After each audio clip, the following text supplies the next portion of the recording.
Alors, Aujourd'hui, on reçoit le président des Indés Radio, le président du groupe 1981 et de Radio Player France, Jean-Éric Valli. Bonjour.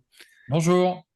Alors, Jean-Éric, tu as développé sur les radios de ton groupe une idée assez originale pour bousculer un petit peu les idées reçues et les principes établis. Est-ce que tu peux nous expliquer ce que vous avez décidé de faire avec les écrans publicitaires dans la matinale? Ce qu'on s'est dit, c'est que le matin, les auditeurs ont des habitudes assez ancrées.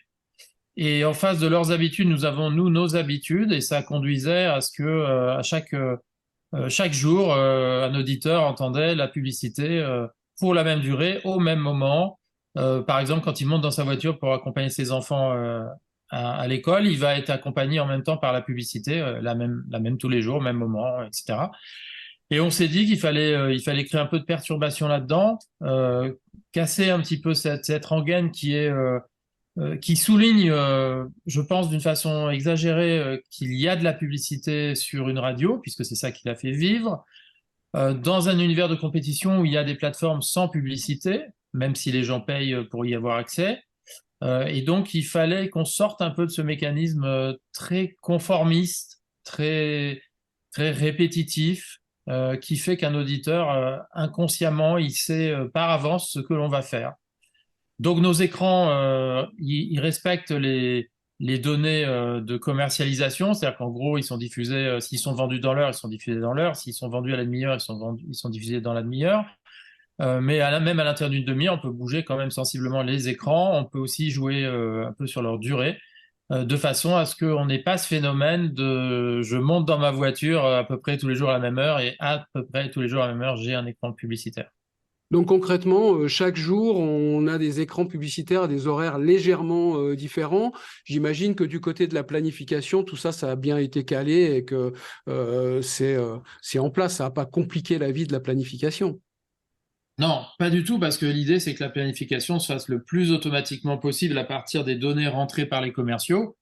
Donc, on ne voulait en aucun cas avoir un travail manuel à faire. On a fait un travail d'horloge. C'est-à-dire qu'au lieu d'avoir une seule horloge, la même sur toutes les heures, on a fait beaucoup d'horloges différentes en fonction des heures et différentes en fonction des jours. Alors, cette idée-là, elle est dans l'air du temps, puisqu'on parle beaucoup du volume publicitaire sur les radios qui a tendance à s'étendre toujours plus. Est-ce que c'est une des actions que tu peux préconiser aux radios, par exemple? Est-ce qu'il y a d'autres actions qui pourraient essayer de contenir, en fait, cette fameuse durée publicitaire un peu envahissante, surtout le matin? Je pense que la première action, c'est les tarifs.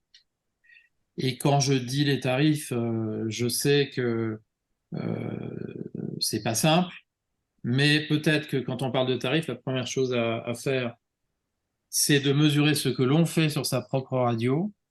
Il y a le taux de négo qu'on accorde à un client, il y a les messages gratuits que l'on donne aux clients, ce que nous ne faisons pratiquement pas sur Groupe 81. Je dis pratiquement pas parce que j'ai fait un bilan il y a quelques jours pour bien regarder. C'est vrai qu'il peut y avoir des cas de particuliers parce qu'on a fait une erreur de programmation, des choses comme ça, on va quand même donner un peu. Mais c'est pas une politique du tout, du tout. Donc ça, pour moi, c'est le chapitre 1, c'est gérer ses tarifs, gérer ce que l'on accorde comme négociation aux clients. Ça veut dire faire de la pédagogie avec les commerciaux, qui feront eux de la pédagogie avec les clients, pour leur faire comprendre que il faut répéter un message, mais pas à l'infini, parce que ça devient décourageant pour les gens qui l'écoutent. Et que finalement, c'est peut-être pas si productif que ça. Il vaut mieux travailler la qualité du message publicitaire lui-même, son originalité, le diffuser suffisamment, mais sans abuser. Et si on a une antenne globalement construite dans cette logique, on va avoir quelque chose de plus acceptable pour les auditeurs, sachant que la publicité locale est quand même un élément de programme. C'est-à-dire que quand on donne le nom d'un magasin qui fait telle promo à telle adresse, dans notre imaginaire d'auditeur qui habite là, voilà, c'est un peu comme si c'était un petit élément d'information, c'est pas strictement de la pub.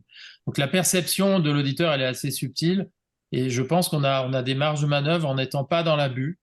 Et clairement, on peut pas se contenter de rajouter de la publicité pour emporter des marchés. Je pense que c'est très mauvais pour notre média. Jean-Éric Valli, merci pour cette intervention et à bientôt. Merci, au revoir.